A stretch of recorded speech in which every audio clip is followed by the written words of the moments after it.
凯，在现在的这个时候呢，台风的中心位置已经逐渐的接近鹅銮鼻了，而这个强度的部分呢，已经达到了轻度台风的下限，即将就要变成一个热带性低气压了。对于我们来说呢，在今天的时候，最主要在于南花莲到台东地区有阵雨的状况，西半部地区因为都是属于背风面的关系，所以只有在这天气状况来说，海边的阵风略微的偏大。那我们就先来看一下，在天气形态来说，在未来1个礼拜要怎么样的变化。先注意到，我把未来1周分成了4个阶段来告诉大家。在明天的时候呢，台风已经消失了，天气还开始好转了。往北走，往东走，有点短暂雨，最主要就在于说呢，因为北方的高压带进来弱的东北风，所以迎风面的台北的东边、东北角、基隆、宜兰会飘点雨，花莲以南多云。带来桃园以南也是多云的天气，所以呢，天气开始好转，尤其到了中南部地区的话，阳光都会开始露脸。所以呢，星期4转多云，礼拜5开始就好天气哦。5跟62天，你可以好好的安排户外的活动。天气状况来说晴朗，只有早晚的天气比较偏凉。那南来北往的朋友注意一下，往北走的天气有点凉。不过北部真正凉的时间从周日开始哦，周日的晚上开始，强冷空气将要逐渐的南下，在礼拜天。天气晴朗之下，到了晚上之后，强东北风的进入，使得北部的温降幅度明显。迎风面的台北东边、东北角、北部海岸线又开始飘点雨了。那飘完雨之后呢，礼拜1、2、3这3天来说，短暂雨之后转多云。可是要注意的是，温降在整个北部地区非常的明显，中部以北晚上的低温会掉到15度哦。这个温度掉很多哦。你记得前几天最凉也只有在19度哦。那这样子呢，到了下礼拜2、下周3的时候，温度会掉到15度的低温，要提醒长辈朋友跟心血管疾病朋友要特别的注意哦。台风系统要离开了，那我们来看一下今天的整个降雨的状况。从雨量图上，北部海岸线迎风面有点雨，东半部地区昨天在宜兰苏澳这边降雨明显，再来到了花莲是北花莲。今天是南花莲到台东，这个雨量来说呢，现在就是局部的阵雨状况在山区的部分。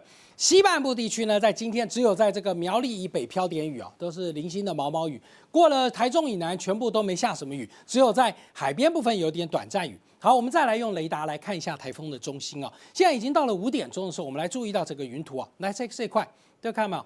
这台风眼啊。台风眼已经接近鹅銮鼻了，即将要通过了。它现在速度是从32公里，已经增快到43公里的速度，正在逐渐要穿越过去。当它一过去，结构体瓦解之后呢，会在台东的近海再重组，重组以后就变热低压，热低压之后就往石垣岛方向，这石垣岛石垣宫古在这边在这个地方往这边方向在移动，所以整个系统的发展来说就已经即将要结束了。那水汽发展还是有一些上来，看到没有？零星的降雨，北部地区也是零星的降雨状况。那最主要的一条比较南边的水汽带，这边是在逐渐的由南往北在移动这高空水汽整个往北脱离当中。好，我们接着就来看一下这个卫星云图哦。卫星云图上面我们可以注意到，当这个台风系统已经结束之后呢，到了台湾的东部海域之后，就变成热带性低气压。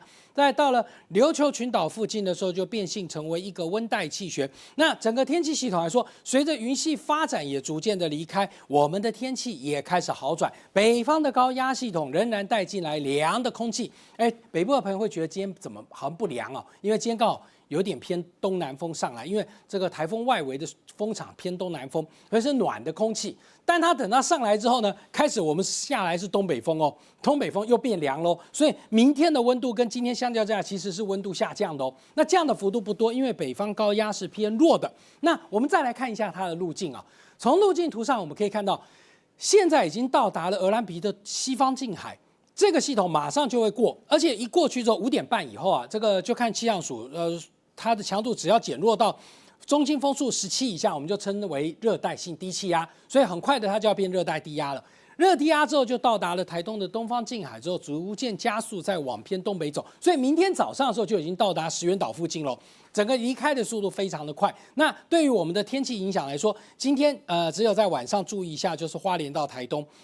这降雨状况还是有一些，那其他地方都只有零星的短暂雨，在北部海岸线、东北角、台北东边的部分啊。那到了中南部地区，这边都背风面哦，有没有看到？这系统过来的时候，背风面过来，所以今天的中南部放假的，你会发现到天气状况还不错，只有海边的阵风略大一点。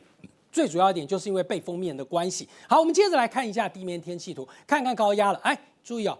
一个高压东移到了日本，另外的高压系统正在高纬度逐渐的要南下，这个还不是真正强的高压哦。现在在西伯利亚的高压更强哦。未来这个高压系统到了礼拜六、礼拜天开始整个由北往南冲下来的时候，那个时候的中心百帕可是达到了1050百帕强度的高压，所以我们的温降幅度就会在明天、后天是略凉，在南北的温差大。到了礼拜天晚上开始下来的冷空气强度会使得整个北部的温降幅度明显。到了下周二、周三，北部只剩15度的低温，所以要提醒大家，在礼拜天的时候，比较厚的外套要拿出来准备了。好，我们接着来看一下温度啊。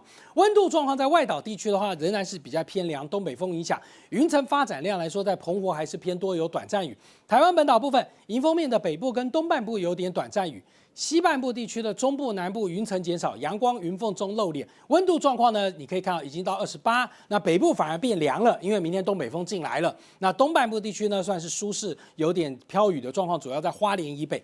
小叮咛2件事情要提醒，最主要往北走天气比较凉，穿着方面要注意啊。往南走呢，天气晴朗，要防晒，要多补充水分。